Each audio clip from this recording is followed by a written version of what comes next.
Heinrich Himmler, a mass murderer who ordered the death of millions.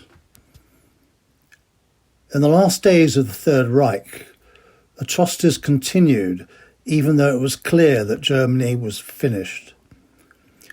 The SS and other military were not solely responsible. Civilians, the police, fire service and others waded into the bloodletting even though they knew they would be accountable. Several of the 6 accounts in this extraordinary book are graphic in the telling, never shying away from the horrific nature of each of them. The first story, Himmler Never Gave Me Chocolate, isn't about an atrocity per se, but it is about Himmler's final week of life, hiding up in the hamlets that dot the German-Danish border in Schleswig-Holstein. For too long, Heinrich Himmler's 8 days in Flensburg during May 1945 have been shrouded in intrigue and mystery. We reveal the extraordinary story of what happened here between May the 2nd and May the 10th. An account recanted through the lens of the people who lived in the hamlets that dot this ancient farming landscape. Their memories, supplemented by never-before-seen photographs and documents, provide the testimony to Himmler's final days before his flight south to capture and to suicide. Our story of Himmler in his final days is framed against the background of the Dönitz administration in Flensburg. Without Allied recognition, this 21-day rump Nazi government had operated for 2 weeks after the official unconditional German surrender was signed on May the 8th in the Riem schoolhouse. A file in the British archives on one of Himmler's top aides in Flensburg provided us with extraordinary detail as to the whereabouts of Himmler's treasure, a term used by British intelligence officers in their European-wide efforts to locate 2 large metal strongboxes that stored his valued private possessions. That file was only declassified upon the aide's death in 2007. We disclose where these strongboxes were stored, even their contents, and the names of the 2 SS officers who hid them in May 1945. One returned 20 years later, and the heated exchange with the farmhouse owner was overheard. We spoke to him.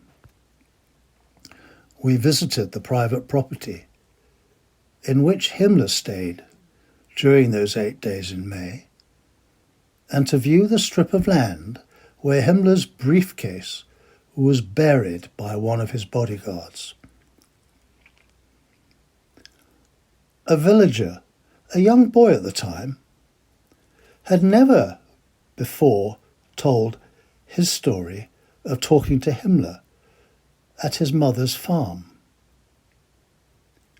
While Himmler's bodyguard was in the family home falsifying travel documents to break through the British lines, Himmler had remained in his vehicle in the large shed on the property. A truly astonishing first-hand account. He cadged chocolate from Himmler's SS bodyguard, but Himmler always refused him. Our second story in the book entitled 20 Little Suitcases, is a harrowing account. Drugged with morphine, 20 Jewish children, ranging from 5 to 12 years in age, were led or carried one by one into the gloom of the largest room in the basement of a former school in Hamburg. It was midnight. The first to be strung up over a clothes hook on the wall at around midnight on April the 20th, 1945, was the eldest, a Slovakian boy. As one SS guard pulled the noose around his neck, another held on to the trunk and legs. The body was dumped behind a partition, out of sight of the next victim. According to one of the SS killers, not one child had cried. The children's 4 camp carers had earlier been hung over water pipes from the ceiling in the nearby boiler room. Soviet POWs were also brought to the building that night, and when the killing was done, 47 bodies lay stacked in piles in the basement. The hangings took place in these 2 basement rooms. The children were hung in the room to the right. The steel door to the boiler room on the left remains firmly locked. The hangings rank amongst the foulest atrocities committed by the SS in the final days and weeks of the war. The notorious Dr. Josef Mengele had personally selected 20 children in Birkenau for transfer to the Neuengamme concentration camp outside Hamburg. Here, another SS doctor had submitted the children to horrific medical experimentation.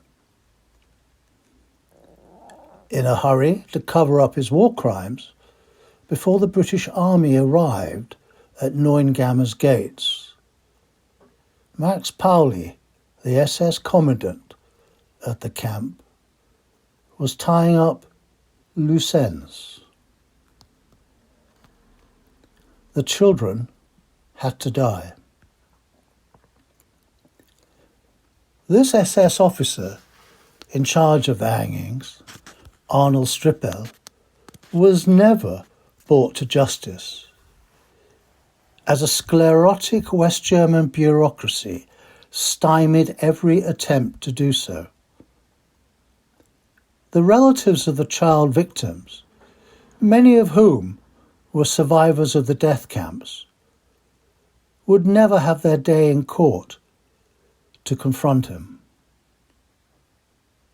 Strippel is long remembered as a mass serial murderer in every concentration camp he served in. He would enjoy a long life post-war. The 20 little suitcases, arranged in an oval in the basement of this former school, are poignant named memorials to these children who were slaughtered here. 2 suitcases are devoid of any detail. Account number 3 in the book, Chasing Down the Hares, is a dark and sickening reminder of the persuasive pull of Nazism and everything it stood for. National Socialism had pervaded into every level of Germany's social fabric, and the systematic slaughter of concentration camp prisoners continues to cast a stain in Celle, a medieval town to the south of Lüneburg Heath. This modern-day photograph shows the Celle marshalling yards.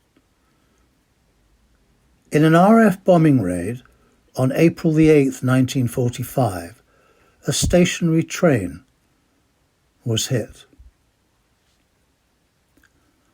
Somewhere in this devastation had been that stationary train, and unknown to the RAF, it was packed with 3,400 concentration camp prisoners en route to Bergen-Belsen. For the 1,500 that survived the blazing train, they ran for their lives, despite their injuries. Only for the SS, the Celle police, the Wehrmacht, the Luftwaffe, and armed civilians to run them down. The result? A massacre. When the train survivors were caught, they were summarily shot in the back of their head or in the neck. The few survivors were taken to Bergen-Belsen. This is just one of several SS killing grounds in Celle. The full account of what happened over 2 days in April 1945 can be told through the statements and testimonies given to Royal Air Force war crimes investigators by both the witnesses and the accused before this war crime went to trial. The witnesses have been abused and threatened by neighbours. When we approached the family of one Celle witness, a 14-year-old at the time,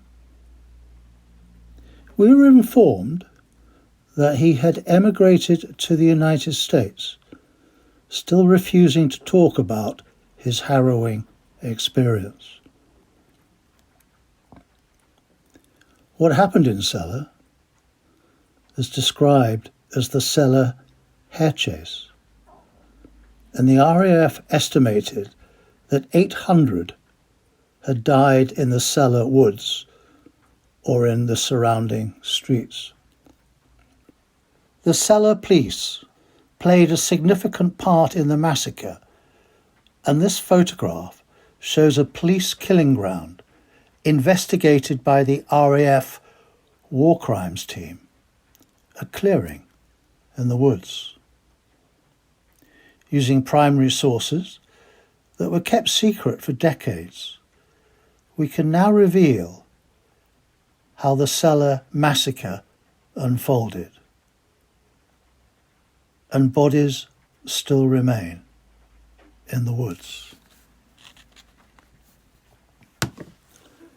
Himmler Never Gave Me Chocolate is an extraordinary account of the Third Reich near its death. This video has described the first 3 stories. The second video will describe the remainder. And the book is available to purchase online from all bookshops and Amazon.